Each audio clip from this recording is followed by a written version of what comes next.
classic Packy move as well is like go out, get really wasted the night before and be like, I'm too hungover to drive. And it's like, all right, I guess I'll take the 24-hour leg. And my saving grace was the double shots, the Starbucks double shots, because there's like a little sugar in there too. Got me all amped up. But that was like, I was guaranteed 4 hours on a double shot, you know? And like that was back when I guess I had a lower tolerance for caffeine. I always get like, you know, like the Red Bulls, like they have like the normal size Red Bull that they first came out with. And then for some reason at like strange coffee shop or, garage or gas stations. Gas stations. They have like the bigger one. Yeah, the big gulp. Yeah. Well, they have like a middle one, and then they got the really big one. I usually get like 2 of the middle ones, and then I'll get a Smart Water, and I put the element salt in the salt water, and I'll do like half and half.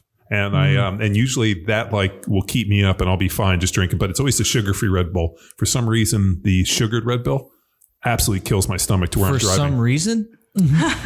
I just think it probably goes back to Red Bull's the devil. That's what killed Avicii. I know exactly where mine. That's what it goes killed back Avicii. to R.I.P. a party we had in Amsterdam. Yeah, RBVs, right? Red Bull vodkas. Yeah, dude, I knew it. Yeah, we were in Amsterdam in the red light district. All about that. We ended up drinking Red Bull and vodkas, and I got thrown out of a live sex show, and we started a melee and threw a dude in the canal. There's so many good buzzwords in there. Canal, melee. Red light district, Amsterdam, Red Bull vodka. I got kicked out of a sex party. No, dude. Well, we were at this live sex show. We started laughing hysterically. The dude got off stage, tried to fight us. And so I'm over there trying to fight a dude in naked? leather chaps. That was it. Just leather chaps, and the dude's throwing bombs at me, and we threw him outside. And then the bouncers got thrown out. Chaps.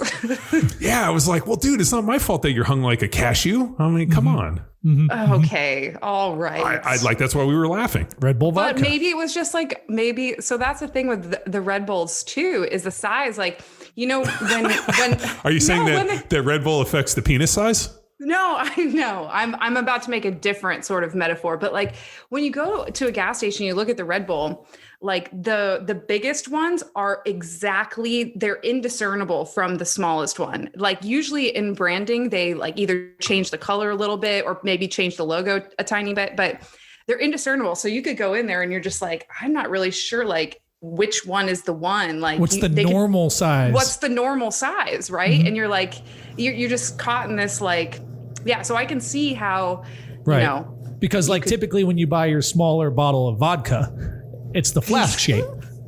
And then the handle has a handle.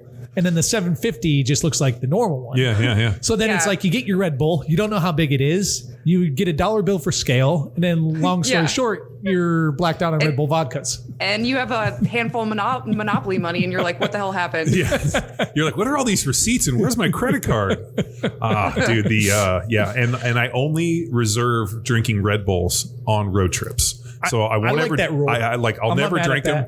Like, and like the funny part is I've been with DJ, and all of a sudden we go and he looks at me. He's like, Red Bull home. Like, shut the fuck up over there. He's over there drinking Nos and Ho-Hos and his 9th of the day. And DJ doesn't get the small one. He gets. He's like, I think Nos comes in one size. Yeah, it's tweaker. That's what it's called. It's called tweaker. I'm like, speed. Nos. And then every time, like the whole time, I just am screaming the line from Fast and Furious where he's like NOS, and then the car explodes. Except it wouldn't explode because the NOS wouldn't blow up. You don't know, John. Let's not get into the intricacies of like the Fast. The Fast and Furious fallacies. Fast and Furious. Are you saying that they're not documentaries? Whoa. Those have been known as documentaries around there for a number of years. Well, that's all I had planned. Do it with a van. Callie, that's the 450 plan, is just to chronologically watch all Fast and Furious movies. Yeah. Bye. You know, we still use the Chelsea Heart sign off. Mm-hmm. Oh, bye. I know. I do it every week. I know you know. And if it's not perfect, I'm like in the closet. I'm like, bye. You're like dubbing yourself in. You're like, these fucking hacks. I like give me a good bye. Auto-tune it. We were answering a question earlier from a caller, and we were discussing some of our old training environments. and we were talking about how good little power athlete in Costa Mesa was. And as we were sitting there talking about it, Luke brought up like Chelsea, and all I remembered was Chelsea and Amanda sprinting out the door and her running into that dude's van, and then Chelsea going out there and trying to whoop the old man's ass. Yeah. The upholstery dude. Yeah. Who ended up complaining on us, calling the police, calling the land management, and then they evicted him. Yeah, I know that was. And then he came down and wanted me to side with him. I'm like, didn't you try to fuck us over? Yeah. That was he was an interesting creature. Ken. Yeah, that's it. Ken, the upholstery guy. Good one. Good shout.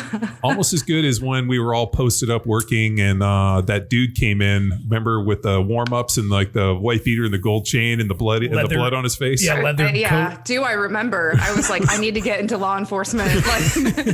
Now, Callie, based on your experience in law enforcement, what would you assess? Training and experience. What would you assess that to go back in time? If we could take Callie present, take you back and implant that information into Callie Bold, what would have been the tells, the signals? What would have happened in your sixth sense? Oh my God, that guy was so shady, and it doesn't take any training and experience to realize that. You could just see it. It was just like he was like Fear and Loathing in Las Vegas. It was like he was so just a fucked up looking dude. And seemed like a straight shooter. Well, the thing I loved was it was we dated for like 6 months after that, which is weird.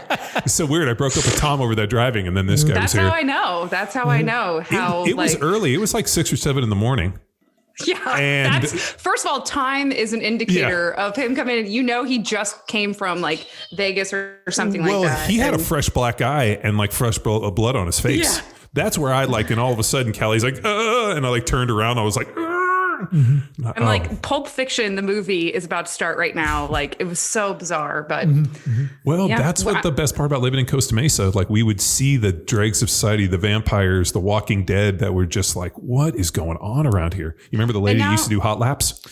I missed that one. I like, dude. I remember you calling. I forget why I wasn't there. But I remember that. Yeah. So this lady was doing like easily. She was doing like 60, 70 miles an hour, like speeding around, circling around the building. And like finally, I like opened the door and I'm like, what the fuck? Like screaming at her. She slams her foot on the brake. This woman gets out of her Mercedes. She's like an older woman, has like jewelry on. She's wearing sweats and Uggs. Comes over to her, over to me and goes, "Are you the person that I'm supposed to meet?" And I was like, "Meet about what?" She's like, "The person who's supposed to take me to witness protection." Are you Raven? I'm wanted by the government, and like went into this whole thing about how like she was supposed to meet a contact here that was going to take her to a safe house so she could like, you know, download all this information that she has. And I was like, she's not well. No, she's absolutely batshit crazy. It sounds like a Costa Mesa wife with a little bit too much time and pharmaceuticals on her hand. Yeah, she was whacked up. I was like, they don't make Quaaludes anymore, do they? Because this feels like a Quaalude thing. The ludes. Exactly. Well, that was the thing, man. Ludes and red wine, and they just sail away. You know who told me about that was the Breeze. The Breeze was talking to me about, you know, Quaaludes and red wine. That was how you got into really, really fucked up stuff. The Breeze. I thought it was Steve. Steve, man. It's been a while since I've seen that. To be honest with you. Me too. I watched it a couple weeks ago. Oh, yeah? So good. Oh, yeah. Well, so good. Allegedly, Leonardo DiCaprio never did drugs. So they had to like kind of teach him all this, which I find that for a second. Yeah, I find that hard to believe too. He was in Hollywood since he was like 13, 12 or something. Yeah, there's pictures of him with like Johnny Depp and River Phoenix. I'm like, that's why he's still there. Yeah. That's what I'm curious about as well. And it looks fantastic. I mean, Johnny Depp looks a little beat up. He's all right. Yeah, like, well, I think Johnny Depp. How can you tell? He's wearing like 200 necklaces. You can barely see his face. Johnny's security and his driver, like his handler driver, is a guy I used to know. And when Johnny went deep, like went into like whatever he had going on, that dude completely fell off. And I think that it was just a serious cocaine binge. Like, I mean, something like lost like what, $400 million or something. Like he owes the IRS like 40 mil and his value was like 400 mil. If I lose $10, if I misplace a $10 bill, it's like my week is shot. I'm pissed. That's how, if you'll recall, that's how cheap I am too. Yeah. I prefer the term frugal. It sounds like, okay. Yeah. It sounds a little more sophisticated. I just can't imagine like what would be, they'll be like, I'm going to blow $400 million of, but I mean, he doesn't blow it on cocaine, but like they go and they do drugs, and then they have Sex people parties. around them that are supposed to be doing, taking care of them. And all they're doing is shuttling fucking money out in, armored cars out of their houses. So you think it's like he's got his homies are around and like, hey, go pick up some burritos. He's like, all right, Johnny, I'll get you some burritos. Can you give me 10 grand? And he's just so messed up. And like How gives much him does 10 a grand. burrito go for? Or I don't know. I've never or bought maybe one. I'm he Johnny has, Depp. or maybe he has like a financial person because he owns like 12 fucking homes. Like all these dudes, I'm like, just get an Airbnb, like stay there for a couple weeks and then leave. But they like, I got a vineyard in the south of France for 30 million. And then he's got somebody managing all this, and then they're paying property taxes. And like, you start like, because I always figured, I'm like, how the fuck do these guys blow $400 million? Dinosaur bones, John. Yeah. Dinosaur bones. So as if you do a little ancillary research, you find out that like these dudes go and they'll buy like 30 homes that are, like think about property taxes and upkeep and all this. And like Why 30? The liability, well, because they have to have a place to go every week because to get away from everything. And then they go and then they stay there too long. Then they got to get away. I think it's the trap of fame. There's this idea I would take that a like normal shitty life any day of the week over that. Like just a Naperville suburb situation. Normal shitty what? you mean the Paris of the Midwest? How just dare I'm just kidding. Just kidding. Naperville has a Sacre Coeur. They got a Moulin Rouge. They got like a Eiffel Tower. They got the Champs-Élysées. They have versions of that, to be honest with you. There's the Bell Tower. There's Rotary They're all Hill, made out of empty beer cans. How dare you? Naperville's good. It's a beautiful place. It's the Texas. Paris of the Midwest. Tex. Kelly, Ahoy. ahoy, Hello. ahoy. Ahoy. How are you? Oh, swell. Good. How about that drive in? Oh, fine. I'm not tracking it. I don't know. Are you okay? Do we need a reboot? No, I'm fine. Over caffeinated or under caffeinated? Do you need a Red Bull? Oh my Red God. Bull? You can't even. I have I get nauseous even hearing the term. I'm not going to lie to you. I don't know what happened. I've had bad Red Bull nights, I think. I can't remember anybody. Jaeger bombs. Yes. Jaeger bombs. I can't remember anybody ever being like, hey, I had the best night last night. We drank a dozen vodka Red Bulls. And and then there's something positive. Yeah, let's do it again. Any party at Cali's former residence. Oh yeah. RBV machine. Big time. Tex, do you remember when we used to go party at Jeff Jenkins' bar? And I don't know if Ozio?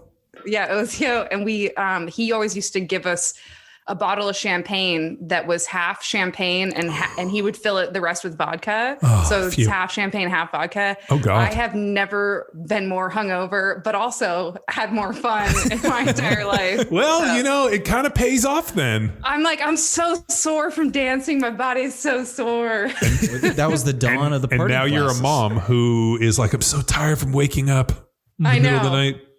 I'm like, my knees are cracking.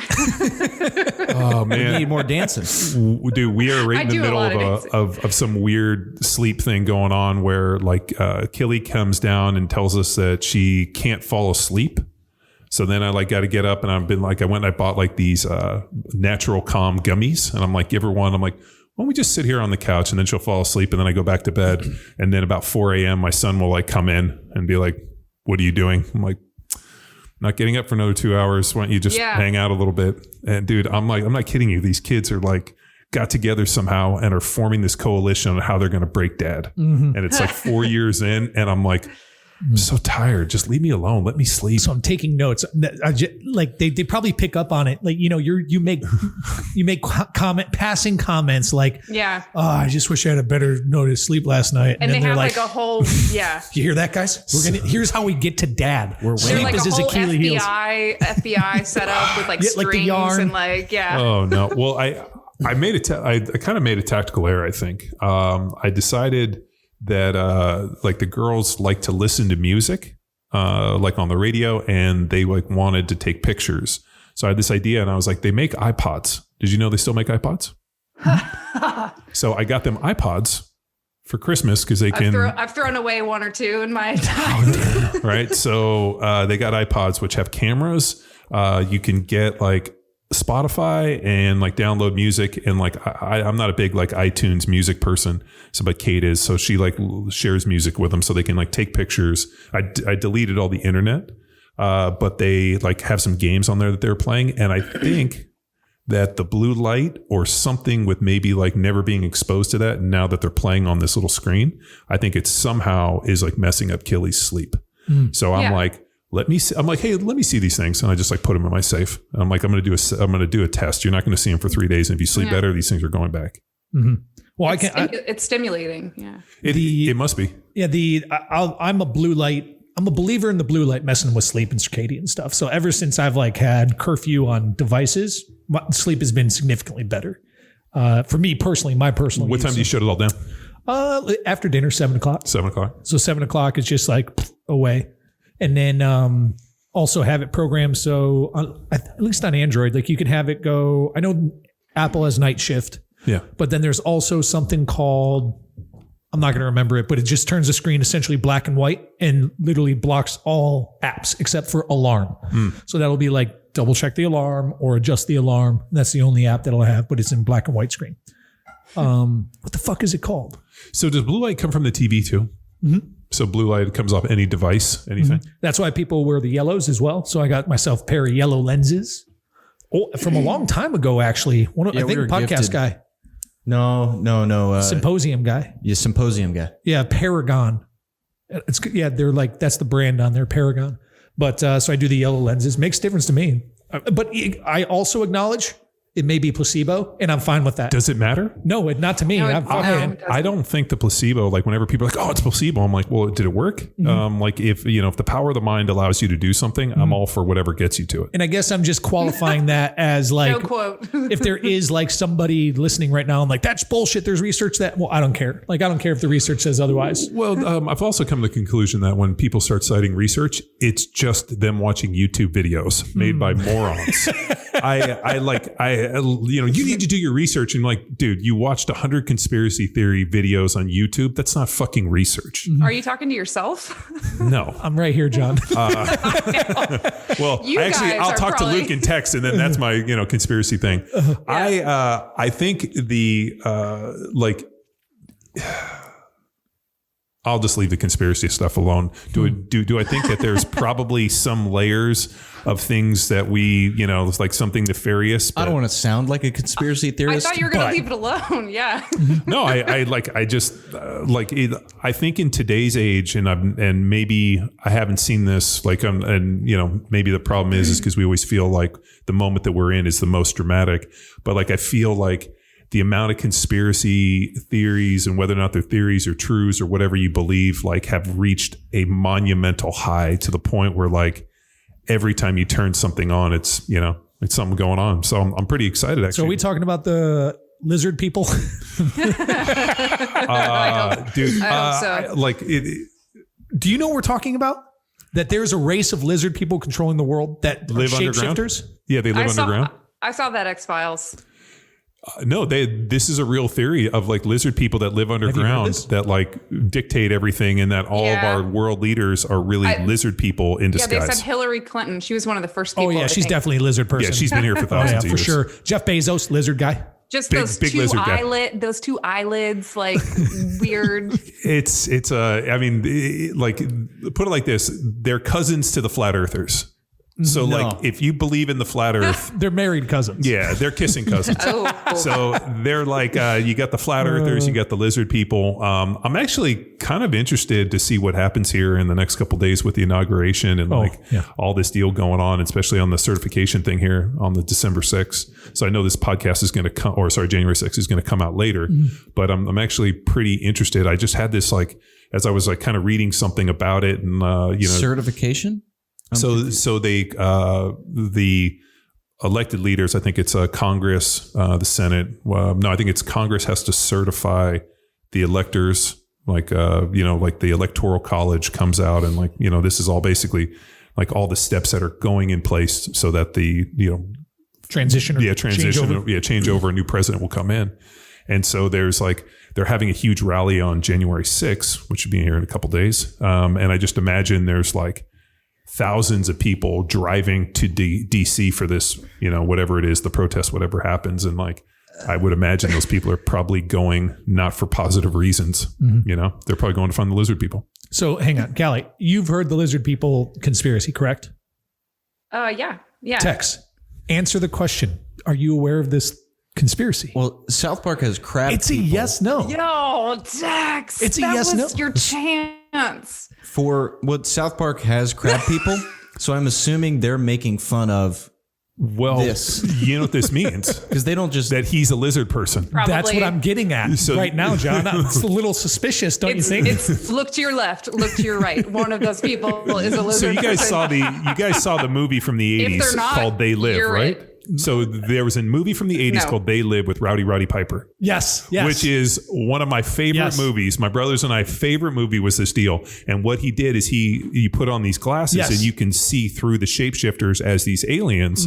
And like there's all these subliminal messages under money and billboards and the whole deal. And it's all about control. And he gets basically lost into this like kind of underworld of like humans that have made deals with these aliens to take over. And it's amazing documentary. It is. And the hilarious part is it came out 30 years ago. And like now we're, like people are like, this was from the past, like foretelling the future. And I'm like, oh my God. And I guess I should also say, should any of our listeners be lizard people believers, we still love you. You continue We to support you. Yeah. And if you really want a discount to the store, we will send you one for lizard. Yeah. Coupon code lizard people. Hashtag.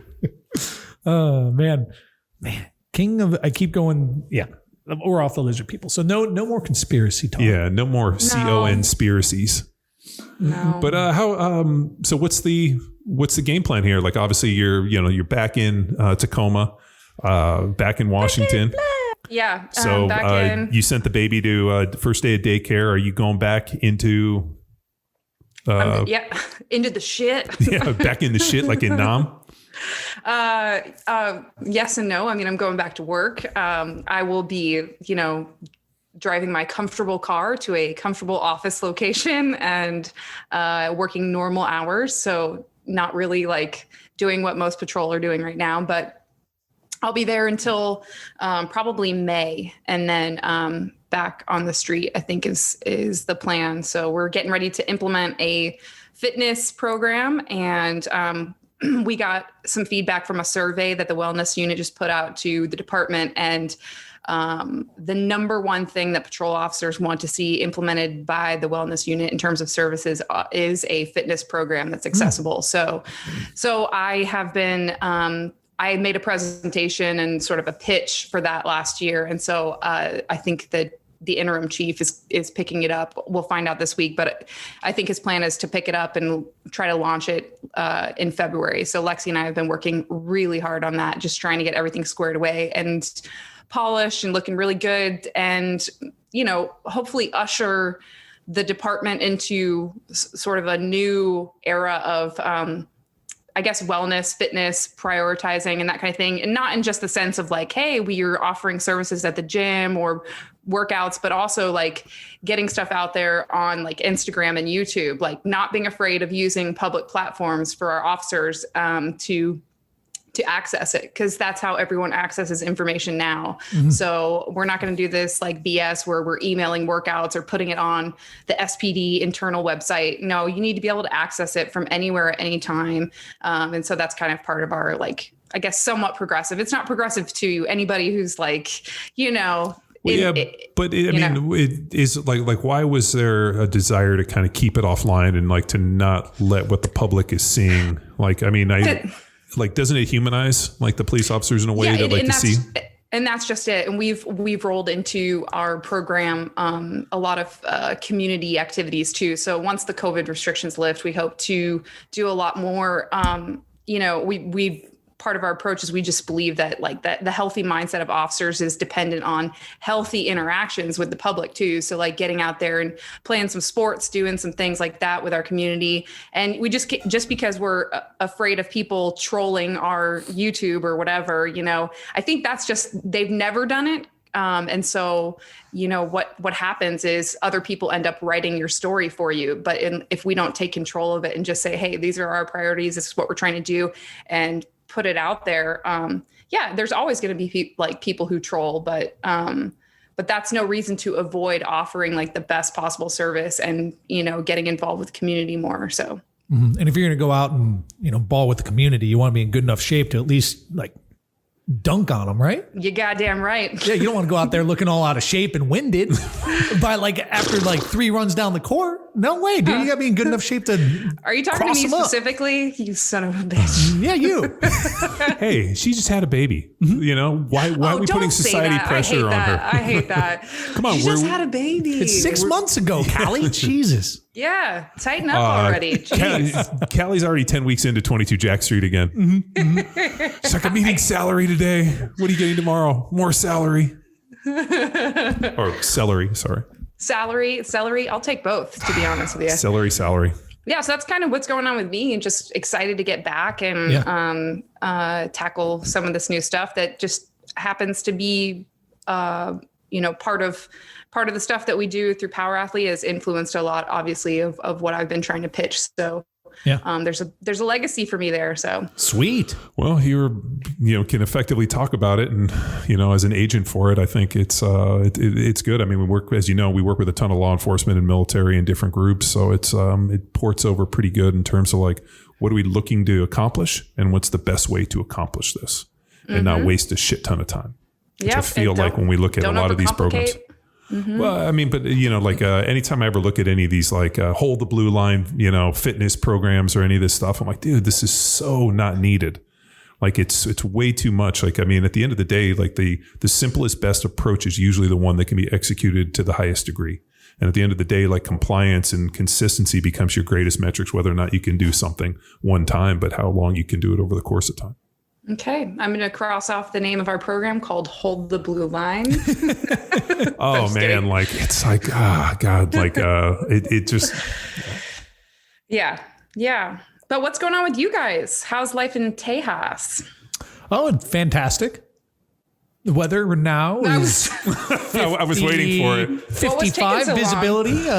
It's actually really pretty. We got a ton of rain. So all of a sudden what's amazing about Texas is everything looks kind of dead. And all of a sudden we got get some rain and sunshine. Yeah. This massive amount of rain, everything dries. And then within a day, everything turns green and you're like, oh, this place looks great again. So it's nice to see the rain come. We have the exact same thing, only it never stops raining. So it's beautiful. Yeah. No, that's it's you know what, you pay your dues during the winter, and then the summer is incredible.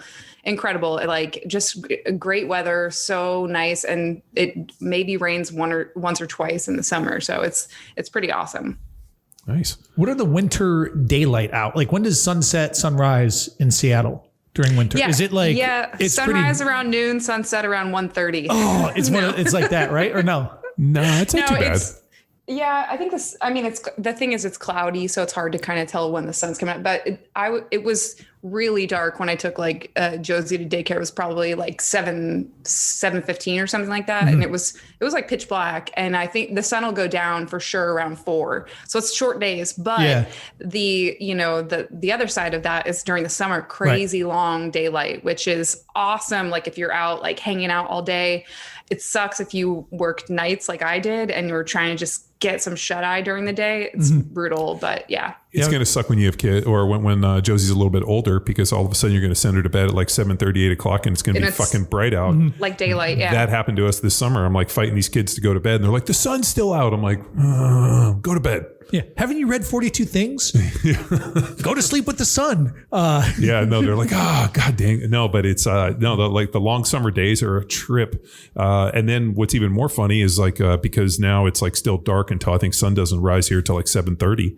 I got up at 6 or before that, 5:30, and at 6 o'clock, it was still pitch black out. And all of a sudden, even at 7 o'clock, 8 o'clock, it's still pretty dark, and the kids don't get up. So I go up and I open up the curtains on them and just fucking lay there. Mm-hmm. Mm-hmm. Yeah, because I was thinking in Cali when we were back home in Chicago for Christmas, it was those really short days, sunrise 8:25, sunset 4:15 in Chicago. And I just got like, remembered the corporate days of like getting into the building before, like when it was dark. It's dark. Mm-hmm. You leave and it's dark, and it's just like a full week of darkness. Or corporate like white noise, cubicle life. And it was like, did those you were have rough to go times. through in your snow boots and then put on your dress shoes when you got to the door? Yeah. Oh yeah. And it was, Really? So we were right along, I-88 in Winfield. And it was like the wind that came across the highway and across the field. And it was like a 450 meter walk outdoor. So no parking garage. You're in an outdoor parking lot. Did they give you rollerblades? No, I brought my own. Oh. No. Yeah. So you'd Who be, doesn't have their own and they rollerblades? didn't plow the parking lot. Like it was just a nightmare. And at Tex, I was telling you, like you'd go in this one entrance and then they had a hallway that was like 50 meters of just heaters on high. So they would be blasting heat in this hallway to like thaw you out before you got in there. And then, yeah, you roll up to your cube, you change your shoes, you'd like change your coat and like man, Mr. Rogers as soon as you get there. It was bonkers, dude. Putting on your cardigan, like Yeah. Won't you Your be my loafers? neighbor? And just go slam prices on parts and go do the corporate mumbo Did you have jumbo. one of those like headphone Yeah. Oh, yeah. mics? Yeah, you got that for sure. What's Oh, Like on our Just a moment. desk. yeah. What was Corporate it again? accounting, corporate yeah, accounting. Yeah, corporate accounting. Just a minute. Yep, we had a that. Oh moment. yeah, big time. moment. I didn't use it.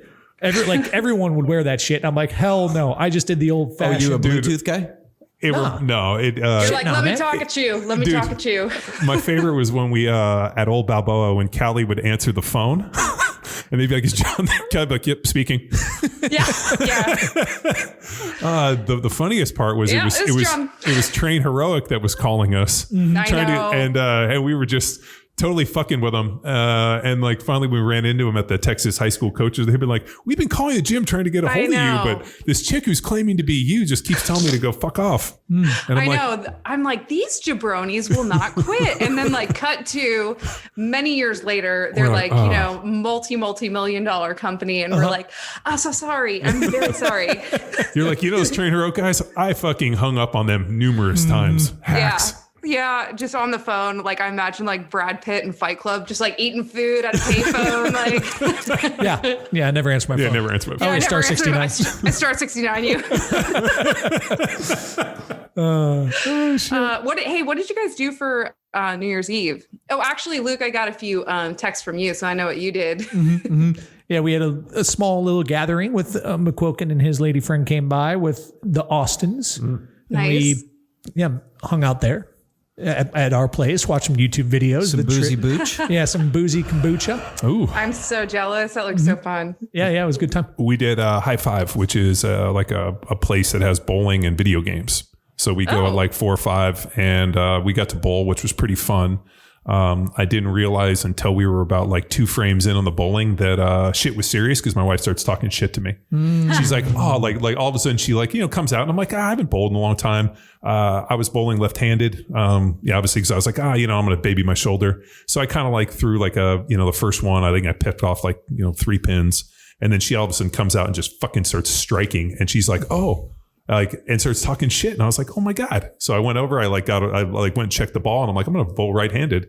And just started trucking her. And then all of a sudden at the very end, she pulls ahead by like 3 points. And like, as I'm getting ready to ball, because they set a time for 1 hour, all of a sudden it's like, you have no more time. And I didn't get to do my last frame. So she ended up beating me by 3 points. And of She course, strikes me as very competitive. Strikes you? Was that a bowling pun? super competitive. So then we went over and got a bunch of the like the cards, and they have Halo, but like you're seated like 4-person Halo Yeah, on like these big arcade. screens. Yeah, arcade. Right. And so I sat down with Jamie, Killy, and Cash, and we just absolutely probably burned through like $80 on Halo. Oh, I love it. Just like I love destroying aliens, shooting people in the face, blowing up ships. And then we came back with a bunch of their like little buddies, parents, and like they have like kids, I guess, that their age. And they came back and we just basically they had fireworks and sparklers and shit like that. Oh, fun. That's So- cool. Yeah, we ended up keeping Ruby up till midnight. Yeah. That's bold. And she made it. She made was it to- life of the party. Yeah, 12:30 and bopping around, and then she oh my God, and it's like a light switch. When she gets into doze mode, she's just stumbling around, falling over, like super fucking Kind of clumsy. like Cali at the Wild Goose. 100%. Yeah. And put that baby down because she sleeps 12 hours. Figure she'll sleep till noon, you know? No. She was up at 6. Extra early, dude. It was. That's the one thing about drinking is I actually, you'll see I read this. that online. Like, it doesn't matter how late you keep them up; they'll always wake up at the same time. And the worst part is if you go out drinking. Like I remember Kate and I, when the kids were pretty young, we went out to like I think it was Ed and Corrigan's Christmas party. Oh yeah, okay. And then we went out after, Always had a bunch a good of time. drinks, and we got home at like 2 a.m. The kids woke up at like 5:45. We're hungover as shit, and like. There was no them going back to sleep. Like they were up ready to rock. And I remember thinking like, regardless what time you go to bed, the kids are going to get up at the same time and expect mom and dad to be on. Yeah. So what she did end up taking like a monster nap though. So she did like a 4-hour nap, which was nice because daddy took a little 4-hour nap. Can she get out of her crib? Not yet. No. Not yet. Yeah, that's interesting. I mean, could she? 100%. Has she yet? No. Like she hasn't realized that she has the skills required to escape that crib. Yeah, no, the girls figured out pretty quick how to like a cat burglar and get out of that thing. Mm-hmm. Jamie could like throw her big head over and then use her body weight to like get over. And then they would like, they would like crawl. Like this is almost like before they could walk. And like, cause they walked a little before they were a year, but like all of a sudden she would crawl. And I remember like hearing something and looking down and seeing her on the side of the bed and being like, how in the world did you get here? Mm-hmm. And then at that point we were like, we'll hit record on the baby cams. And then we saw them cat burglaring their way out. And I was like, it's pretty good. Mm-hmm. So I think, and like, man, knock on wood. She has this bold statement. I think she likes being in there. She likes sleeping. Like I really do. Because we got the little monitor and whatever. And she just like has her own little world in there. That's like her little, like a dog. It's her little den or whatever. Mm-hmm. Fuck, but that's probably not gonna last forever. Nah, she's gonna start climbing out, and then you're gonna be like, "Holy shit!" Like, and I was always waiting to hear like. Then you gotta put a top on it, right? Yeah, like a lid. They have like netting. We never did the netting. I just figured like, Oh, that's a real. I'll say you're joking. no. There's people that like put a netting on top so the baby can't climb out. I just I think thought it was that's so kinda, your cats can't get inside. And suck the soul out of your baby. if you came in and your cat was in the baby's crib, I'd be like, this cat's got to go. Yeah. Callie's like, no, It's like giving me the heebie-jeebies. That's Pet Cemetery, right? I'm just kidding. Kidding. I mean, cats. I'm good with cats as long as they're outdoor cats. Like Kathy, who's our neighbor, like they have these barn cats that are absolute killers. Those things like massacre everything. They have too much ego. I don't like them. Sass. They don't need sassy. me. Yeah. But you have a kid now. You don't have to like keep cats hostage and need you. No, exactly. I have a kid to do that. So has Mel given you any good parenting advice? Probably. Yeah. But you're not actioning any of it? I mean, she gives me advice from time to time. Like I don't know, just like normal mom stuff. Like, you should do this or that. I don't know. But I'm very receptive. She doesn't give it. She's not like overly, abundantly providing it every day. And so, it's a good balance, but she just lets me do my own thing. I mean, I'm a 36-year-old woman. Like I figured out some stuff. Like I don't know everything about parenting, but at this point when they're so young, I just know how to like keep them safe and that kind of thing. So Yeah, get a bowl of water, hunk of meat.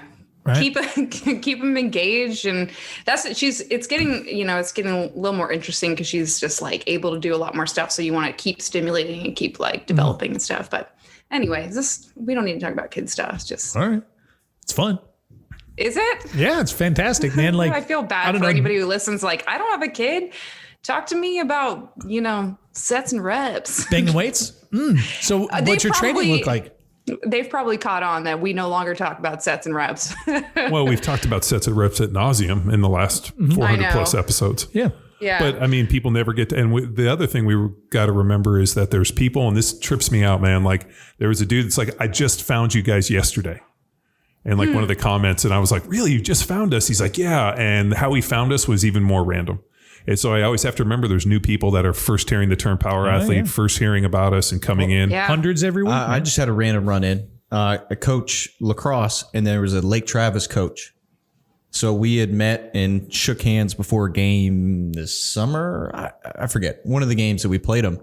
And then finally he slipped into through Instagram my DMs. DMs. Slipping into your DMs. Dude, we met. I couldn't, and then finally like made the connection between Power Athlete, and then we were out here and jumped into the methodology. And then I asked him his goal, and he's setting up a sports specific camp. Oh, nice. So he's out local this way, but just by happenstance, like didn't realize that we had met earlier. Oh, so he found it kind of organically and then realized like, oh, dude, I know that guy. I know this guy. Yeah. Wow. So did you guys win when you played him? Oh no, they kicked our ass. So Lake Travis is they're pretty good, huh? Yeah. He's like, I'm not following Power Athlete. This guy didn't know what he was doing. Those schlubs. No, Lake Travis, Westlake, both of them have established the coaches that are ahead of that is their profession. So they, through camps and travel teams, are making enough money to support their families crazy. and more. But they've been like around a while too, right? Oh yeah, and so the program you're working with is, and they're D1 All Stars. So they actually put kids into university and like scholarships and that. Drip does that, but they have youth, some developed youth, which in part my goal and why I'm there at the lowest level. But youngest level, which I guess would be lowest level, right? Youngest level, I believe, is a better term than lowest. What's the So we don't get looked down. like? What's the beginning age for lacrosse? I don't know. How old's Josie? Really? So they start like 6 months. Yeah, just put a stick in her hand. no, I know, but like at That's what Long age? Island style. But But what age it organized? Like 9-10 years old? fifth is probably Fifth grade. for organized sports. For that anyway, basketball is a little bit easier. Lacrosse is it's very skill heavy versus a soccer basketball is relatively skill heavy, but at the same time, More you can manageable get away than- with a second grader. Right. So I take Jamie plays basketball. She's games on like Wednesdays and Saturdays, and so but what's funny is they have 2 games and 1 practice. So she goes to practice on Monday night, and then they have 2 games, which I like. When I talk to the coach, I'm like, why don't we have 2 practices in 1 game, and we'll just play like pickup. What are you, crazy? Get out of here, Wilmore. And like 6 minutes, 6-minute abs. And the coach is like, well, Step into my office. People want to come to a game. They don't want to come to a practice. And I'm like, I want to come to the practice. I want to see the fundamentals. And so like after I talk to the coach, now he sees me, like comes over and like gives me a fist bump. And I'm like, what are we going to work on? And he's like, same thing every day, fundamentals. I'm like, sounds good. I'll be here. And I enjoy going and watching. It's just, it blows my mind that like parents want to come to a game and that's what they're paying for. They don't want to necessarily come to a practice. I 100% get and understand that because I got to deal with, I got to manage. I'm choosing poor words today, but manage parents with a lot, and they just want that performance. They want game film from colleges that are running our offense. It's like let's catch and throw here. So it's an interesting dynamic, but you still need to communicate to said parents, hey, this is what we're doing. This is how how we're accomplishing the management of offense and installation of set schemes. And so since I've been able to coach at college, I can then bring that into my communication with my middle school parents to appease them at the same time when we're managing the practices and those experiences. It's the simple stuff that these kids need. And here's the other thing that blows my mind, the communication or the expectation that these kids are going to go play college ball. This is middle school level. Let's make sure that they fall in love with the sport where they can go and play past junior varsity. That should be the goal and the expectation, but still the parents, it's a Texas parent. Their expectation is even up here, even with a small sport like lacrosse. And would you say, Tex, that is the broad norm across all parents, or they're just vocal parents that give you that perception that you're... Well, he keeps using the term Texas parents, so I'm wondering if that's something that's unique to just Texas, or is that kind of everywhere? That's only my experience, just through growing up here and then now coaching at this. So it's all the parents, you're saying? I don't know how it is in Illinois. Or Well, I'm saying that you're interacting with. Well, they're the active ones that are... Which is all the watching. kids' parents are asking you that, or just... A certain amount. some No, loud the active ones. that are... So let's talk numbers. Let's say you have 10 parents. Are all 10 saying Well, this? how many kids do you have Yeah, on the team? yeah. Well, they're 40. So you got 40 kids. How many parents are approaching you? 10. So Okay. 20%. Yeah. So gotcha. I was just curious. Again, Now, But then those are the parents I'm interacting with. So Right. that's where the are experience there? comes from. Yeah, totally, Are you totally. guys videoing your practices? Fuck no. So then, what do they want? Game you need a film video for? guy. I do need a video game guy. They want, so say we run a specific offense, they want examples of this so they can have their kids watch these clips. You know what? Like we've been watching a ton of basketball because Right. It was funny. Like as I was trying to explain, like so we said I finally got my hoop installed, so we've been going out and playing every day. And trying to like explain certain things, like you can't camp out in the key. Like there's got to, and like even though they're not calling 3-second key violations in her deal, I'm like you just can't run to the and stand in the key. You got to keep moving. Put your body between the ball and the hoop, and like going through all these basics and fundamentals. And then she was like, "Well, I don't really understand." I'm like, so we went in and we're watching basketball. The problem is, watching NBA basketball is terrible in terms of trying to teach fundamentals. That's Because, I mean, you got Steph Curry coming down at like scoring 62 points the other night and like basically just draining them from half court. And like they're not setting up and running plays. She was like, so shoot the ball from half court. Dude, Is that what you want me to do? like so we're watching NBA and like all they do is the guy that comes up with the ball, they like feed like the main dude and he just pulls up and shoots it and then sinks It's it. too talent. Like they're just the So outliers. we started watching like college basketball. And but then there's you're gonna love this. They've somehow blocked out all UT TV. Longhorn Network. Yeah. So you got to get the Longhorn Network. So now there's like there's all these obstacles. But we've been watching just random basketball, and watching college basketball is actually way better because they actually set up, they run plays, they execute. They play defense. I mean, it is such a easier way to actually like break the game down watching college opposed from the NBA, where I'm like. She's just, so they just dribble down and that guy shoots the ball every time? I'm like, no, we're not going to watch this anymore. Right. So- yeah, that's what I'm getting at. What they are running at the college is a little too advanced for even us to gain an understanding and benefit from watching and observing. So can you explain different like offense? Is it like offensive systems? No, it's different setups. So we got 6-on-6, Cali, and a goalie. And then there's different formations to begin. So if we have 6 people and then it's 2 up top, 2 in the middle, and 2 behind the goal. 2-2-2. And then 1 up top, 4 in the middle, and then 1 below, 1-4-1. So different offensive setups, and then 2-3-1, 1 person behind the goal. Once you're in these setups, then you can run different plays, and each person has a responsibility. Mm-hmm. So the easiest, in my opinion, is 2-2-2. So we're setting up the kids and then chunking out the game. And all right, here's what we want these 2 up top to do. Here's what we want the 2 in the middle to set picks for each other, and then the 2 down below. So then we're giving everybody the opportunity to learn these 2 different positions, and then we put 4 together, and then gradually increasing the stress. So taking everything that we've ever talked about and learned about in terms of motor development, education, stress, and the importance of it, and cueing, and then just breaking that into now sport coaching versus sets and reps for squats and stuff. How do you? Sorry, go on. Sorry, I was going to say, how do you choose the goalie? The bravest motherfucker on the team. I was a lacrosse goalie in high school. That's Oh yeah, in Hoodbridge. You said just a week ago, you said the dumbest kid on the field.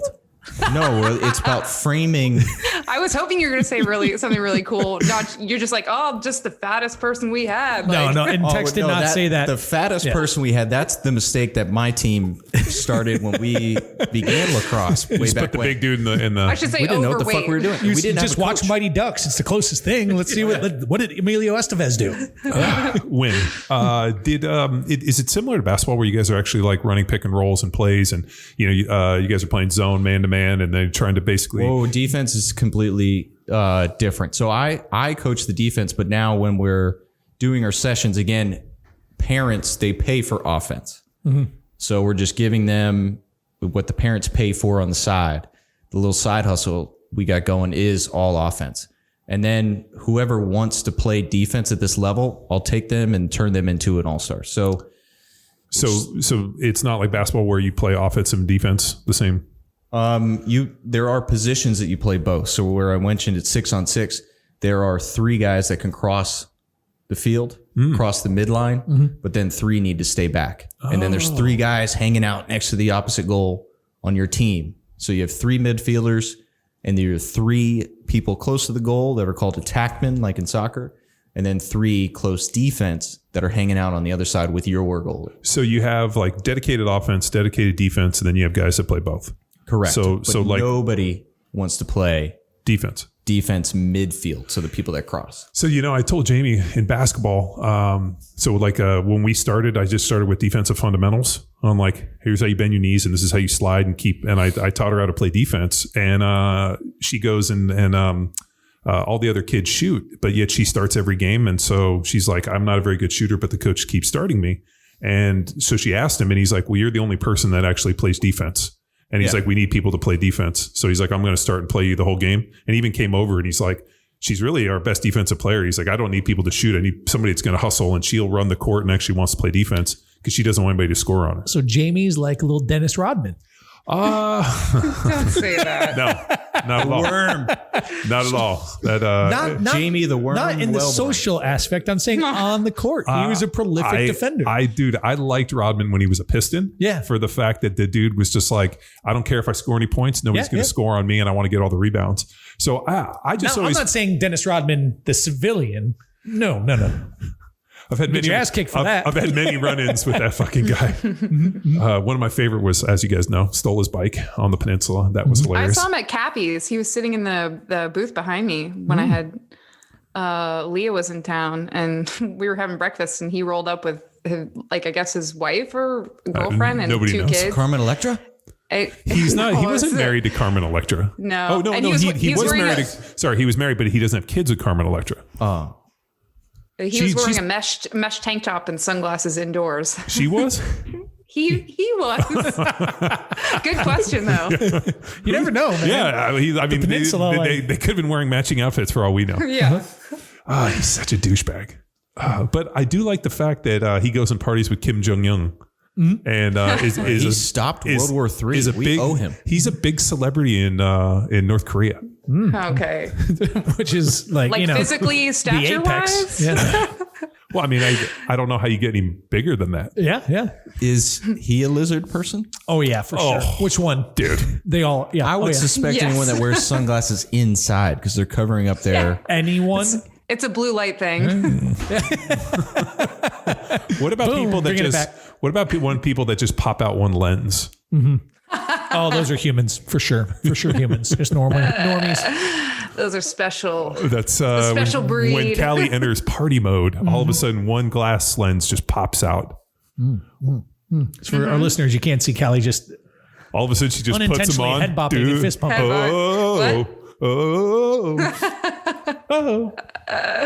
Indeed. Blade versus Sandstorm on repeat. I still got it in me. Don't think just because I'm a mom now that I can't get down. I believe it. I still make bad decisions from time to time.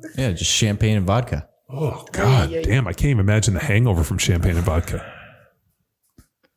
What else, guys?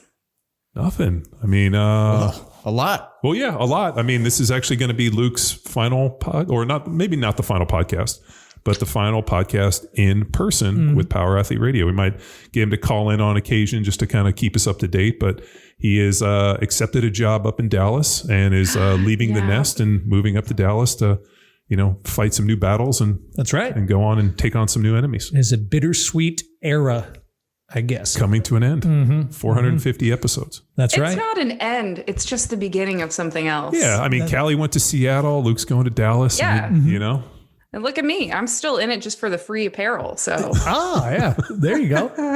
Well, yeah, that's right. I've moved into a company called Kid Strong, which is actually kind of a little seedling through Power Athlete in CrossFit football days. Came across the guy who started that. He ran Maximus. Yeah, I remember. Went to the games. Matt Sharp. Yeah. So, just the opportunity came up. It's the right timing. Power Athlete's in a really good place.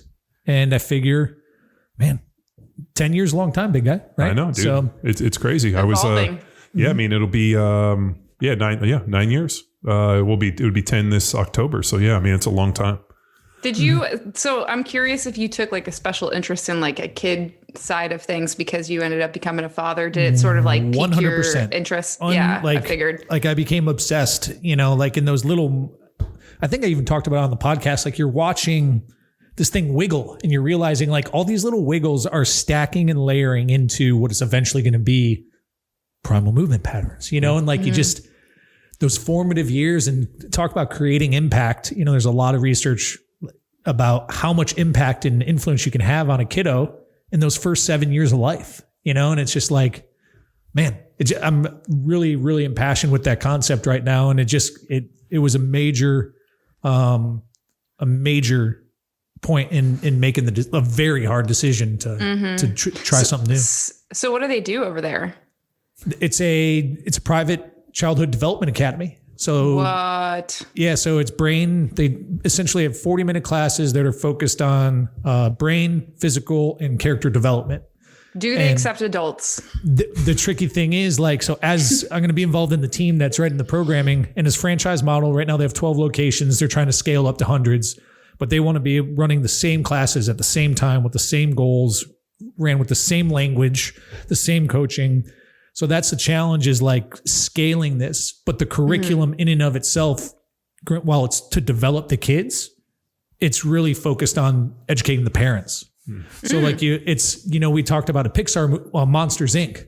So Pixar does a great job of this, right? Like you go watch Toy Story or Monsters Inc. or The Incredibles. There's a storyline there that is like drawing those kids in. But then there's moments and threads and humor and like very advanced scenarios that adults will grab on and be like, I kind of dig the movie. Well, yeah, I'll watch that. So that's the challenge of writing the programming at these locations, is making sure that you hit those 3 domains, which is your brain, your physical, and your character development, and then also informing and educating and engaging the parent so that they feel satisfied. Going back to what you were talking about, Tex, with your lax parents, right? Like quench that thirst before they even come to you with it. Yeah. Explain the class experience. So you had the opportunity to jump up and dive in. So what are you trying to educate? Not just sets and reps and programming. It's more. Yeah. So background is Matt, who I've stayed in touch with since we first did the cert. Text was 2013. Yeah, you and I, right? Mr. Carl Case. Yeah, Carl Case. And that's where we met Tony Fu and thought Tony Fu was a mole for HQ. Well, he is still the mole. Yeah. Along with Harry. Did we think Harry Shaw was the mole? I'm not convinced either. But yeah, so it's a the whole 45-minute session is you're always on, and it's a two-man crew, 2-coach crew. One's running like floor plans. One's essentially educating the parents on how to coach their kids, depending on the age level, right? Because they go from walking to 11 years old, and there's 5 different training tracks. So depending on what training track you're in and what the programming calls for, you got one coach who's ultimately working on the skill development and educating the parents how to coach the kids, because the parents ultimately going to be taking their kid through this, right? And then you have the other coach who's like running back up and making sure that the lead coach is hitting all the points, but also making sure the floor plan is ready for the obstacles, because it's all kind of integrated. They try to integrate the skill development, which skill, when I say skill, is like more like the brain development. There's a shapes, direct relationship between physical movement and intelligence up until like the age of 6. So they're layering the curriculum and program tries to layer that in. Yeah, right? So and athletic problem solving. And then the first portion of the session, they integrate with movement and brain development. And it might be single leg squatting, right? And then they'll get some wiggles out by doing some running and lunging. So like the single leg squatting feeds into the running, which feeds into the lunging. Then that comes back into circle up and have a mantra for the day, and then go into your brain development skill, which, like I said, let's just say it's shapes. So you go through the shapes, the kids interact, and like it's going to be age appropriate based on which skill level there is, right? And then from there it goes into the physical challenge, which you'd consider kind of like the sets and reps portion of it, where there's coaching on movement, right? We would call it like the strength. So it's the same integration model that we have. It's like kind of like the skill base, then the strength type of coaching and training. You have to develop proficiency. But the coaches are then coaching the parents. That's right. On how to communicate to their little one. Yeah, exactly. And it's like positive language. So like the parents are learning, and whether or not they know it, right? Like they're trying to condition those parents. And then at the very end, they call it ninja or challenge, right? It's either a competition or a challenge. And it's like an obstacle course, and it's just like set the kids free, let them go. Yeah. Like they've given their 25 minutes, let them go. And interestingly enough too, like the music that's played is adult music. Like it's AC/DC, it's Green Day, it's adult alternative music. Like the kids have no clue. They're just running around flipping mini tires and jumping over shit. So nice. Sounds awesome. I'm not hearing anywhere in the curriculum where you guys review movies for like 45 minutes how are you going to transition from that? Like easy, Cali, very easily. Yeah, no, I mean, you can only beat a dead horse so long before you're like, I just can't kick this horse anymore. Oh, I guarantee you Luke's going to be dropping some like movie I imagine quotes and things like that. It'll just come through the hotline. All of a sudden it'd be like, first time listener, first time caller, not Luke. L. Summer. No. Luke S. Yeah. So one of the challenges is the big differentiator between the competition, which is like my gym, little gym, Gymboree, that type of stuff, is a lot of that curriculum is play based, and the curriculum that Kid Strong's building out is science based. So the folks who are collaborating on the programming team are occupational therapists, physical therapists, strength coaches. So now you have these like highly educated technical experts putting together programming narratives for coaches to relay to parents. Mm-hmm. And like I can already see the barriers. Yeah, you see where the language that comes in is, and it's not like terribly advanced. Like they're really trying to dumb it down. But like in my opinion, it doesn't have enough movie quotes, Cali. So like that's where the coaching really needs to be pop culture based. The real issue you're going to run into, and I was thinking on this, is like regardless of what they learn, the children learn by watching, and especially from the parents. So the problem is if the parents aren't movers, if the parents aren't are sedentary, so it's almost like you have to create an environment where the parents are moving with the children. I mean, right. I've made the comment for years that, everything I read in child development involved this idea of like, all they're doing is watching you. And if you go back and you look at like an evolutionary deal, like the kids watch the parents as best way to survive. So like dad does this, mom does this, they have survived to this point. So if I mimic this, I should survive. Mm-hmm. It's kind of like, did we talk about on the podcast, like the fear of public speaking? This was an interesting one. I went into like some wormhole on the reading. Odds I think we were too afraid to talk about it, I think. So the idea of public speaking, people are like, why is this fear of public speaking such a real thing? Why does everybody fear it? And they went back into this evolutionary deal where, when we were in small groups, where the small groups were, setting up walls and fires and protection against wild animals and bad things, there was this idea of like being ostracized and being not viewed as valuable to the community. And that fear of getting kicked out and potentially leading to death and not being near the fire and having people support you was like the biggest fear. So the idea of standing up and not being accepted by the group has become this inherent fear because this is what led to our survival.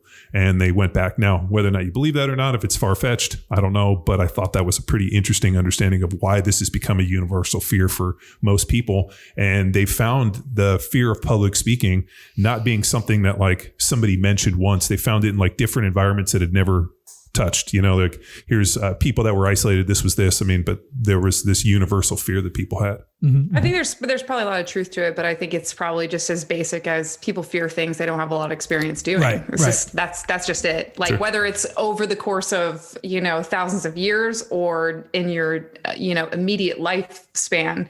If you didn't do it a lot, then my brother does this. My brother does a lot of interesting stuff with his kids, but he does he still live in Bali? He actually was traveling in Thailand out there. He was putting his kids went to a camp in Thailand, and during COVID they got stuck there, but they ended up getting a house there and they're going to live there for a couple of years. I think he says he loves the culture of the place that they're living in. It's very progressive and very like, it's very active. It's all about wellness and arts and things like that. So he's in a pretty cool city in Thailand. But anyway, one of the things that he made his sons do a lot growing up is make them tell stories. So if something happened, he would I remember being around them when they're little. It wouldn't just be him telling one of us. He'd say, "Why don't you tell everybody?" So the kid would get up and stand up and tell them and kind of be funny or creative and perform a little bit. And then they started doing it as they got older, just on their own. Say, I have a story, and they would engage with, the adults that were in the room. So I thought that was pretty cool. Nice. Yeah. I just see a lot of benefit for the household of what I'm hearing. So now the coaches are encouraging the parents to move and then communicate down to their kids, where like the curriculum is directed at the kids' development.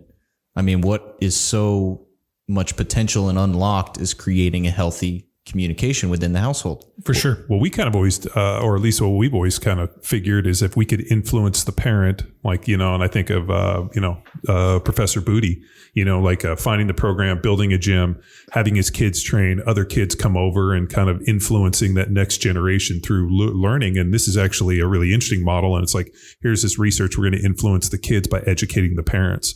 So it's kind of like one loop kind of coming back this way, but I think it's really needed. I mean, just because they're the most frustrating thing, especially in public school, and you're going to see this, is like the removal of PE and, more importantly, free play. And the idea that the jungle gyms have to be set up in such a way that no kid can really fall off. Like, I was like, man, there's got to be some element of this stuff. Trying to talk to the girls, especially about jumping fences. I'm like, how do you get over that fence? And they're like, well, we're not supposed to jump over fences. I'm like, you jump over every fence you can find.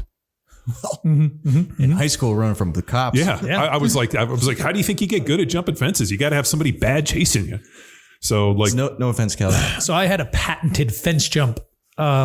Maybe patented isn't the right term, but I don't even know if there's a legitimate fence jump, but I would just run full speed and kind of hop up just a little bit and go kind of the Jamie system, to be honest with you. Have my huge head carry the momentum, pull my hips into the fence, and then do a front flip over. That was one of my moves. Try to do that at your age now. Oh, I do it all the time. The fence jumping technique that I used as a kid. If I tried tonight, I would totally hook my back leg and fucking do it. So I used to run and I used to look for the post, and I would try to jump up, put my foot on the post, kick back, use a hand to kind of catapult over. Okay. No, and I always fucking totally turfed it. Now I just do it. I probably blow my knee out and break my neck. But. So I will tell the story as if it happened to me, but it didn't, or maybe it did. But I was with a friend of ours that we met here in Texas on I don't know. We were at the Nutty Brown and we're at a concert, and we decided to walk over to 290 West Club, now Last Chance Saloon in Cali. So this is a pretty divey setup, but there's a fence there that we had to hop. And I'm like, let's just hop the fence. So I go run the hop and kind of do the straddle. And exactly that happens. The crotch of my jeans get caught on the fence and tea kettle over and rip the whole crotch out of the jeans. That's happened to me. So you're crotchless, and then what do? You just go to 290 West Club and get up there and do karaoke. Was this the same individual that when we were downtown on St. Patrick's Day ended up stumbling and falling into that barricade? Stumbling, yes. I think that stumble may have been instigated by the big guy. We all started Ashley was coming to pick us up, so we all started running, and there were these plastic barricades, and one of the guys was just kind of running, having a good time, and then next thing you know, he just got thrown into the barricade tea kettle and just goes fucking down. I was like, dude, you just fell. I don't know what happened. I had to pick him up, and I was like, man, I didn't see that. The way I envisioned it isn't it was so much worse than what I envisioned that I was like, oh, you're fine. Let me help you in the car. And he's like, I don't know how I fell down. I got tripped into those barricades. I did have one failed fence jump in high school from a party. Oh no, the cops are here. Yeah, run. But one of those peak fences, but run up to grab it and grab two peaks to just ladder, pull myself up. But it was an old rotted fence. Oh, fuck. Both of these things just broke, and I landed back on my feet and was like, fuck it, I'm caught, and just started walking back, and then just decided to walk on the side of the house and make eye contact with the cops. And just show no emotion, just keep on walking. Smart. And then as soon as I hit the sidewalk, bolted away. It's like a T-Rex. They can't see you. if you're not running. Right. Yeah. You're just moving slow. Just play it cool. Bolt. Just Fastest kid a alive. normal kid walking through these normal Man. shortcut. I told you guys the story. We got jumped at a party in high school, and like this fight ended up erupting into like this fence, and the fence went down, and I grabbed my buddy and we pulled into the backyard. And as these idiots were coming at us, there was like a side gate, and I ran over to it, and it was locked, and it was kind of tall. And so I thought I'll just sprint through it. So I went back and buried my shoulder, and as I hit it, the fence didn't give way, just the top hinge did. So it did this. And as I hit it, like I was expecting to lift it, it did this and totally face planted, skidded across the concrete on my face. Oh man. Road rashed everything. My buddy hopped in and we ended up getting our asses kicked and getting out of there before we got murdered. But no, dude, it was one of those things where I had this vision of what was going to happen to the gate, and what happened was totally unexpected. And as I went through it, it fucking totally lit me up. But that courage to take that chance, Confidence. that confidence is what is now being instilled in these kid strong classes. So that's the goal, Is to build confident and capable kids for high school escapes. 100%. Like in my mind. Yeah. Oh yeah. So do kids still, I mean, I got to imagine you still got to run. I mean, everybody's got to run from the cops. I just kind of always figured, and maybe it's different now, that if you run from the police, if they catch you, you're going to catch a beat. Which I don't think they do that anymore. No, it is. No, not at all. I mean, Like, we've not at learned all. from real cops. They can't do anything No, now. I mean, dude, could you imagine? back in the day, we were like, if you run, you're going to get beat. Now you can run, and if they catch you because you're out of shape, you just put your cell phone camera on And be like, filming whoa, this. whoa, whoa. I'm filming you. And they're like, you know what? Just go fucking go drink your champagne and vodka.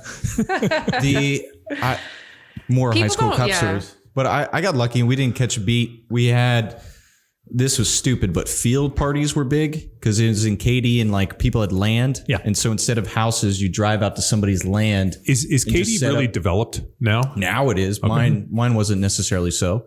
But then you park your cars and do the high school. Everybody syncs up and puts it on freaking the same radio station, car lights, and you just hang out. Sometimes you build a fire. And I had a Jeep Cherokee at one point in high school. So I lined up and I was just one of the lights.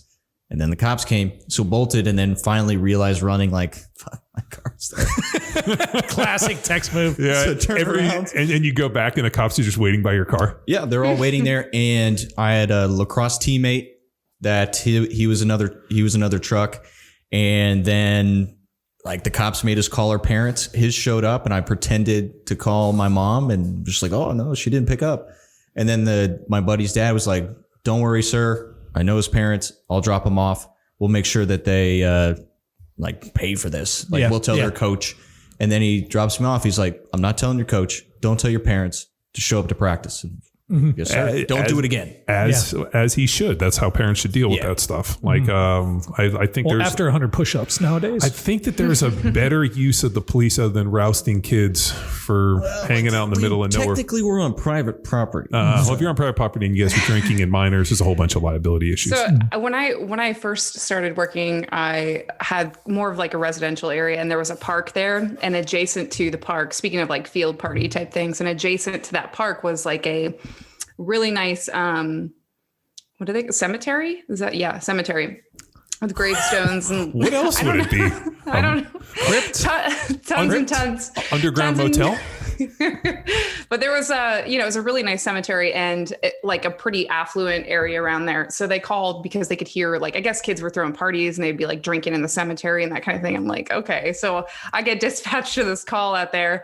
And as soon as I enter the park, I like put my lights on and I just kind of flicker my siren, and I got on the PA and I was just like, this is the Seattle Police Department. I have come to slay your fun, like all that stuff. And so I get out there and I'm just like, you can see all the kids are kind of running and trying to get to their cars and all that stuff. So I kind of just do a loop and the problem just pretty much like solves itself. Cause it's just like kind of like rich kids and they run out of the park.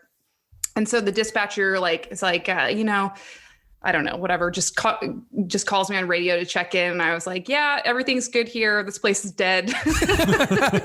Killed it. I'm just thinking I'm thinking of super bad. Where he's like that kid is the fastest kid alive. Fastest kid alive. It's okay. It's just beer. He's throwing up. That's a funny movie. the dispatcher and we exchanged a few like cemetery/ghost puns back and forth on the radio. You're like, is that place a real ghost or it's like a real ghost town? Yeah, it's pretty good. Yeah, it's so quiet here. It smells like somebody died. So Super Troopers is a documentary. Is what I'm hearing. Well, yeah, give or take. I mean, you have to you have to somehow keep the job fun. So I like to do a lot of that. I like to use the PA a lot because it's a great way to like diffuse stuff. So I would just get on the PA all the time and just like people would be yelling at me or like flicking me off from the street, just like die pig like that. And I just get on the PA and I would say like, the Seattle Police Department loves you and we are happy to provide safety to you this evening. Like that kind of, all the time. Because what's the worst that could happen? Like this cop was sarcastic on the PA. Like, so. Oh, I mean, that's probably a complaint in Seattle. But there were layers. It's not just sarcasm. It's sincerity. It could be genuine. Yeah. Sincerity. We do love you. We're here to protect. You're like Callie once again with the sarcasm. Mm-hmm. Yeah. That's it. I'm not going to change who I am just because I am a fun slayer. Nice. So what does 2021 hold for Callie and the police department? I mean, so you're going to go back into patrol or are you going to go full time in, you think, into this fitness deal?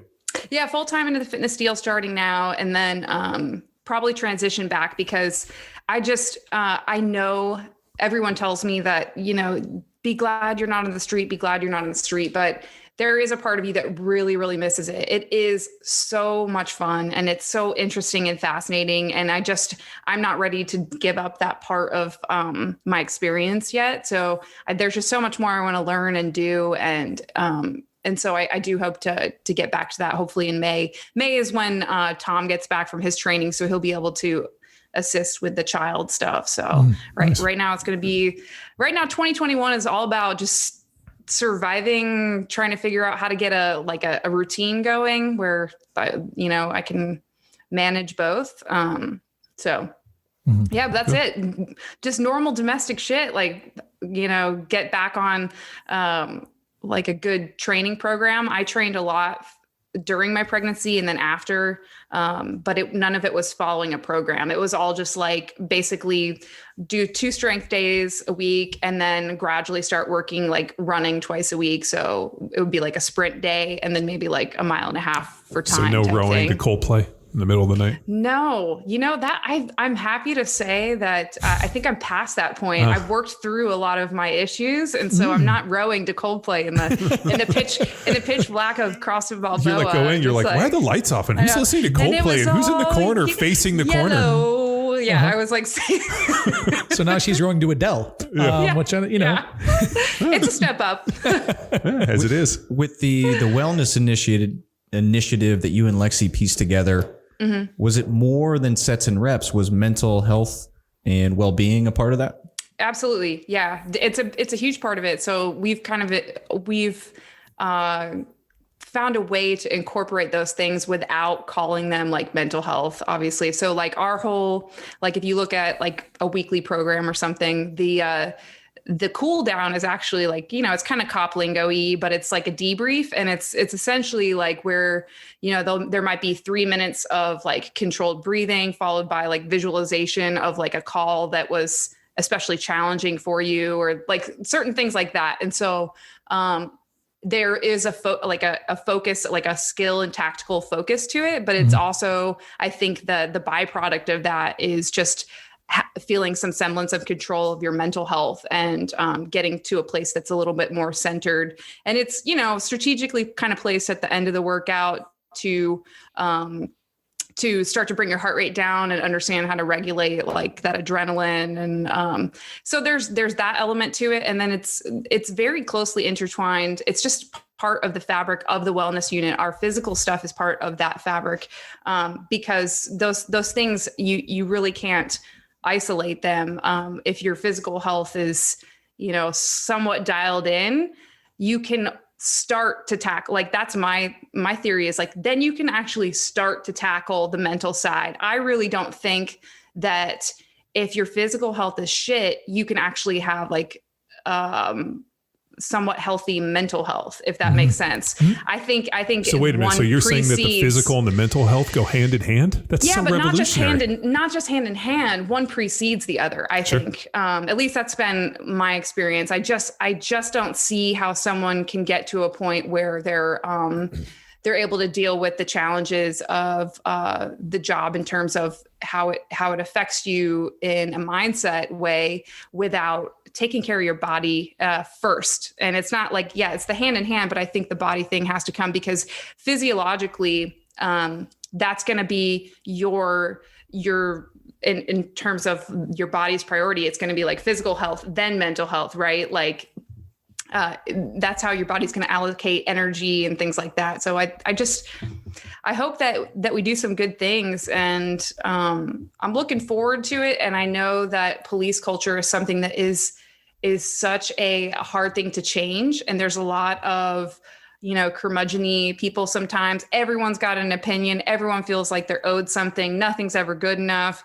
And so I just hope that people are excited that we're trying to do anything at all. Otherwise, I'm going to be like, you know what? Fuck you. Then you try something, Right. So. Awesome. Well, that sounds awesome. 2021. And then also, thank you, Luke. Yeah, you know it, man. Yeah, man. Thanks, dude. I was thinking back and looking at the Rolodex and being like, God, 450 episodes. It's absolutely insane. So we insane, support you and dude, look forward to see what you're able to accomplish in your next endeavor. It's been an honor, man. I do have one final question. Bring it. To play off this Cali setup. Thank you very much. You're welcome. We had Dr. Kristen Neff on and spoke to the science of self-compassion. So I foresee some parents getting in the way or their confidence showing through in their poor movement that may carry over to their kids. Like, where is this? I've refused to call it self-esteem based off of. Yeah. Well, right. I forwarded you that thing on self-esteem. Yeah, correct. Yeah. So, what are some things to instill instill some movement confidence within the parents so that their kids can express that within their play? I couldn't tell you, man, to be honest with you. At the end of the day, they're going to have, if they're there, they're there. Like, so it's just similar to adult fitness is like, if you show up to the class, you're in, right? So do the parents have to participate at a certain age level? Yeah. But then, you get to the girl's age, you don't need to be in there with you. You're kind of on the sideline, even though you're out there. Is it kind of gymnastics-y? It can be at times. So I know the girls go to gymnastics a couple of days a week. I just wonder if there's tumbling and movement. And it depends on the focus, right? So there's 12 foundational movements at this current point that I'm excited to come in and maybe give a little makeover. But of those 12 focuses that are part of each cycle, tumbling, isometrics, hanging, crawling, pushing, pulling, right? So shocker. There's a good alignment there. And, but it's coming from the collaboration of occupational therapists and physical therapists, right? There's not a heavy strength coach focus in it. You know what I mean? So, I think there's opportunity to bring traditional strength and conditioning type, you missed it. Is that a first, John? No, it's the last. It's the last. That was it. That was it. It's over. I'm done. So there's an opportunity there, and especially from the paradigm that Power Athlete operates in, right? Because realistically, the next handoff after this, 11 years old, 12 years old, is like bedrock. Right. It's like a beautiful, beautiful transition. Except at that point, you've lost plasticity in character and brain development. I think in this type of format, or the level that you have. Oh, dude, the neuroplasticity, right? from like you said, from 0 to 6 is exponential, and then it decreases from 7 to 11, and then by the time you're 14, right? Yeah. So then from then on, I feel from my experience and listening to podcast guests is and I'll get back to your question, Tex. Is now it becomes a social component. It's like social intelligence in the weight room and in team training environments, and you start there's a peer. A layer. There's a layer there too that you start to. So, but to get to the parents is that is my biggest question mark now, because I've observed a couple classes. I've participated in one. And like everybody seemed really switched on and excited to be there, you know? So that's, I think part of it too is like, those are those early adopters, right? That are good exercisers for the most part. Well, I mean, if they have 12 locations and they've been going, I mean, they probably are past the early adoption stage, but now they're looking at like market insertion where now all of a sudden you're going to start getting into the general population. And so parents have shown up. And so that's part of my, like, in terms of onboarding, I was curious about that because I remember coached Pee Wee football for a few years. And like, I was fortunate to not be in the position you're in terms of managing parent expectations. We had a dude who was like, the head coach dealt with that, and his day job, he founded a PR firm that like represented Mayor Daley during like, in Chicago, like did he do crack? Blagojevich, and like, so all of the most like prolific political scandals in Chicago, this guy was the PR guy for. So like a parent would come up to him and it was like, he would dress him down. Work his man. Oh my God, dude. He's like, nothing is happening. Yeah, here. exactly. But to go back to it, parents have shown up not prepared to move, and they start to move. And at the end of the class, like they approach the coach and they're like, I feel like I couldn't keep up. You know, and it turns a switch in there. That's and great. then it gives the coach an opportunity who is prepared to have that talk. Well, you're setting an example for your kid. Keep showing up. It'll get easier. Right. Yeah. So there is the curriculum is parent focus. And like, that's a big pillar of these sessions is like the parents got to show up and see value. Yeah. And like, there's a business reason. Like there's the superficial and deep meaning, right? Because the kids aren't paying the bill. No. And if the parent just drops them off and what'd you do? You know what the kids are going to do? It's fine. Yeah, it's fine. Hey, because I always ask them, how's gymnastics? It was good. And then I go to gymnastics and I'm like, dude, you guys did so much bitch and stuff. Yeah. Why, when I ask you, do you just kind of shrug your shoulders? And it's like, how was school? It was good. And then I like, as I'm sitting there when they're homeschooling, I'm like listening to all this interesting stuff, writing it down and discussing it. And I'm like, you guys need to be better at explaining what happened within your day so that we can interact on this. No, so I think it's a genius. I want short, concise. Fine. I just want the cliff notes. You know me. I love a long story. Oh, I know. I get it. I know you edit the podcast. You're like, oh God, I love a long story. This hour-and-a-half podcast, 15-minute tops. Yeah. And it's mostly just laugh tracks. It's just Callie talking the whole time. Pause for laugh track. But I am to get kind of button that up, Tex. I'm eager to see like what that's going to be about, because again, like the parents are investing in it. You know what I mean? It's not like is it going to be like it a high price point? Yeah. It's a premium price point, and it varies by market and location. But it's like 120 to 200 depending on market. So it's kind of a CrossFit gym style. Yeah. And then kids can only come once a week, but there's a ton of at-home resources. So you got minimizing attendance that allows for like a huge bandwidth of kids to come through, and then leveraging online tools to continue those classes at home. Right. And there is, again, it's called Kids Strong University. That is also parent focused curriculum, even though it's like kids training sessions. So that's going to be the interesting challenge, is like maintaining those layers. It's like Caesar Milano, the dog trainer? Yeah. He's training just Milan, Caesar Milan. Caesar Milan, and then Alyssa Milano. He's training. You know what I mean? He's training the owner. He's training the owner. Yeah. But it's pretty Kid funny. Strong. We're training the parent. Yeah. Well, whenever I watch Caesar Milan, actually, it was pretty interesting. He exercises the shit out of those dogs. Right. So like those dogs are so physically tired that they like give in. Yeah, they just give in, but it's a lot easier to be obedient. Yeah, when you're tired. That's the Kid Strong model. Oh yeah, yes. You just exercise a parent. Get your wiggles out. If you gotta, just make the kids tired, then everything else works. If kids aren't tired. So interesting story on that. I guess it would be Ashley's cousin, her son. What would that make my relation to? Well, no idea. Whatever. Nobody My wife's knows. cousin's son. Your her nephew second cousin? First nephew? Second nephew. Whatever. Long story short is, so he's kind of like a wiry, high energy kid, right? And I guess when he was playing sports, whatever it was, like basketball, he's a young kid. So like kindergarten age, even preschool, for penalty, he'd have to run laps, right? And then when he got into kindergarten, his teacher was switched on enough to realize like this kid's behavioral problems are because he's just wound up. That's most dogs. She'd be like, hey, G, go get out on the track. Give me 4 laps. And he'd come in and he'd be like so much better. But then like he would like over a few weeks, he'd be coming home And, mom's like, what's up? And he's like, I keep getting in trouble at school. She's like, what are you talking about? She's like, well, the teacher makes me run laps. And he thought it was because it was a discipline problem. So then mom goes in and talks to the teacher, and she's like switched on mom. Switched on teacher.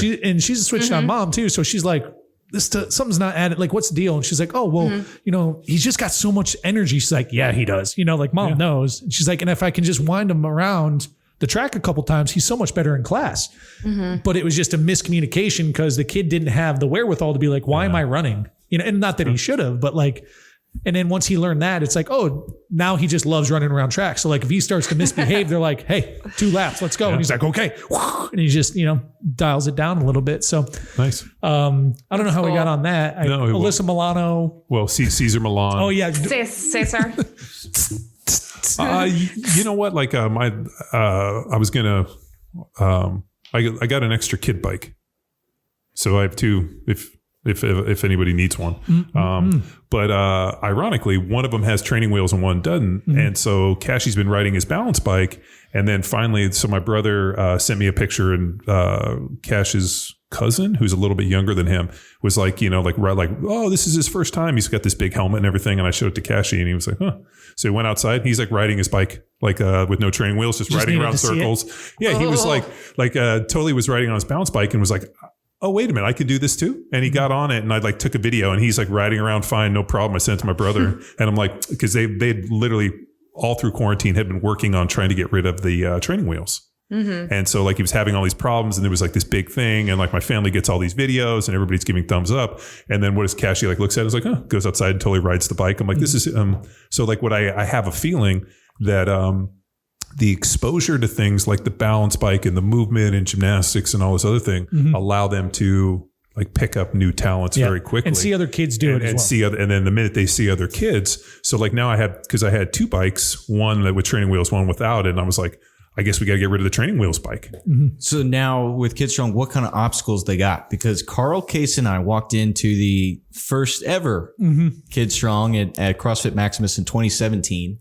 And right as Matt Sharp was getting this off the ground, and like I remember some of the things, but now I imagine it's locked in. Yeah, it's so they have like a little prowler they call the crawler. So kids are pushing these little prowlers. It's pretty fun to watch. Kind of like that A-frame ladder setup. That's a multi-tool or multi-use deal. That's just like a ladder set up for climbing, scaling, climbing up, climbing down. Like at the Navy SEALs had the oak course? Yep, 100%. And then the rig has ropes for like lateral rope climbing or, like assisted rope climb. So there's some of that. Parallettes, balance beams. They have a 8-inch balance beam and then a 14-inch balance beam as well. And then they have these pretty cool padded boxes that unfold into ramps like to teach forward rolling. Yeah, those are gymnastics. Yeah. And they're like at an angle. Yep. So from there they create they just use these tools, the programming team, to like create all sorts of courses and obstacles to hit whatever the focus is for that progression through that month. Yes, and there's, the goal is to get into some at-home equipment as well. So like parents can have affordable at-home stuff that's not like super intrusive. So taking, coincidentally, a lot of what Coop was talking about when we had him on the podcast, minimal footprint, maximal uses. So it's like trying to come up with things like that aren't super invasive in a home, but then you can have the kids like easily set up there to like do things at home that continue the curriculum. My nephews 4 and 6, they got some wild outdoor obstacle course for Christmas, but they're really into Ninja Warrior. And there's a kid Ninja Warrior. Yeah. You seen this? And there's a parkour gym up in Austin that I took the kids to on a Saturday, and it was pretty epic. Like it was the type of thing. The problem is it was like a 45-minute drive. Yeah. Were all the kids screaming parkour? No. But these dudes were like doing some demos, and like the look on the girls' faces was like, can we do that? And I was like, fucking go for it. It is yours. Yeah. Go out there. So yeah, we've been trying to get back. And then it was funny. We went out and then the COVID thing hit, and I don't even know if those people are still alive. Nobody knows. Oh God, jeez. Sorry. That just took a dark turn. No, I don't mean like they died. I just mean like, did their business survive? Oh, okay. Like, I mean, like I thought you were serious. I don't think that like when like the CDC is usually 2 years behind on like the total number of like deaths. I think they just released like 2018 earlier this year, but I'm really interested to see like how the numbers shake out compared to like flu and all this. And if there's really like a massive spike, I mean, I don't know. I don't think the numbers are going to tell, but I think what we're seeing though is a high amount of small businesses that are just absolutely getting ravaged and crumbled. Well, not Kid Strong. I'll tell you that. No, it's going to be rolling. That's a good model for dude, sure. we're excited to see where it goes, man. And we'll definitely be keeping in touch, and we'll see you. And then. if we can all just raise a toast to Luke. And I'd like to say, here's to you. Here's to you. Here's to you. And here's to you, Power Athlete Nation. Thanks for enduring 450 episodes of me. And being on the premier podcast in strength and conditioning. That's right. Bye. Bye. Now it's time for you to empower your performance. Head to powerathletehq.com/training to choose from a number of programs to meet your specific performance goals. And if you like to break a mental sweat too, visit academy.powerathletehq.com and become a real stakeholder in you or your athlete's success. Until next time, bye!